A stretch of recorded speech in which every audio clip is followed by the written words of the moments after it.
Praise the lord.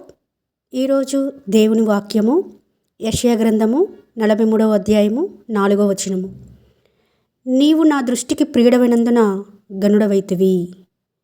ఇక్కడ యెషయా ప్రవక్త ఈ వచనాలు రాస్తూ ఎవరైతే దేవునికి ప్రియమైన వారిగా ఉంటారో వారిని దేవుడే గణపరుస్తారని చెప్తున్నాడు. మరి ఇక్కడ బైబిల్ గ్రంథంలో ఒక వ్యక్తిని చూపిస్తే అండి, అపోస్తలుడైన పౌలు గురించి తెలియని వారంటూ ఉండరు. 14 పత్రికలు రాస్తూ వచ్చినాడు కదండి బైబిల్ గ్రంథంలో. 3 సార్లు దండయాత్ర చేస్తూ వచ్చినాడు. గొప్ప సువార్థికుడు, గొప్ప క్రీస్తు పరిచారకుడు. ఆయన ఒకరిని ఉద్దేశించి ఇది పలకడం చూస్తున్నాము. అది కొరింథీయులకు రాసిన మొదటి పత్రిక 4వ అధ్యాయము 17వ వచనము. ఇందు నిమిత్తము ప్రభువునందు నాకు ప్రియుడును నమ్మకమైన నా కుమారుడునగు తిమోతిని మీ యొద్దకు పంపి ఉన్నాను. అతడు క్రీస్తునందు నేను నడుచుకుని విధమును అనగా ప్రతి స్థలంలోనూ ప్రతి సంఘంలోనూ నేను బోధించే విధమును మీకు జ్ఞాపకం చేయును. అంటే ఇక్కడ చూడండి, అపోస్తలుడైన పౌలు ఏ విధంగా అయితే ప్రతి స్థలంలో సువార్త ప్రకటిస్తూ వచ్చినాడో, దేవుని వాక్యమును బోధిస్తూ వచ్చినాడో, అదే రకంగా తిమోతి కూడా నడుచుకున్నాడని గొప్ప సాక్ష్యం ఇక్కడ మనం చదువుతున్నాము. ఎప్పుడైతే అపోస్తలుడైన పౌలును మాదిరికరంగా తీసుకొని తిమోతి ప్రవర్తిస్తూ వచ్చినాడో, అప్పుడు ఆ తిమోతిని ఉద్దేశించి అపోస్తలుడైన పౌలు ఇక్కడ ప్రియుడుగా వర్ణిస్తున్నాడు.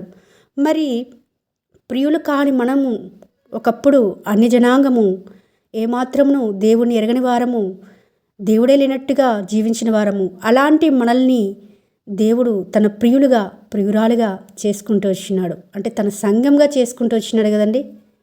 మరి మనం ఎంతమంది క్రీస్తుకు మాదిరిగా, అంటే క్రీస్తు మాదిరి ఉంచిపోయాడు కదా, ఆ మాదిరికరమైన జీవితం జీవిస్తూ అనేకులను దేవుని యొద్దకు నడిపించేవారుగా ఉంటున్నాము. మనల్ని మనం పరీక్షించుకోవలసిన వారుగా ఉంటున్నాము. ఇక్కడ అపోస్తలుడైన పౌలు తిమోతిని ఉద్దేశించి మాట్లాడిన మాటలు ప్రభువైన యేసుక్రీస్తు వారు కూడా మనల్ని ఉద్దేశించి మాట్లాడితే ఎంత బాగుంటుందండి. ఈ రోజున ఈ వాక్యం ద్వారా దేవుడు స్పష్టంగా మాట్లాడుతున్నాడు.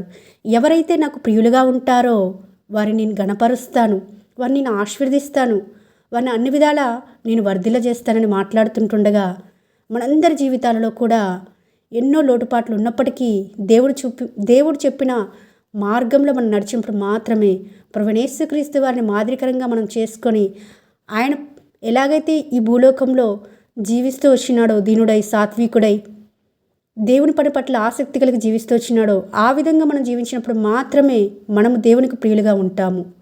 చూడండి, ప్రభువైన యేసుక్రీస్తు వారిని ఉద్దేశించి దేవుడు పలికిన మాట, ఈయన నా ప్రియ కుమారుడు, ఈయన యందు నేను ఆనందించున్నాను అంటాడు.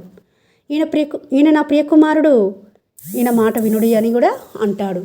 అంటే ఎప్పుడైతే మనం ప్రియులుగా ఉంటామో దేవునికి, అప్పుడు దేవుని మాట వినేవారంగా ఉంటాము.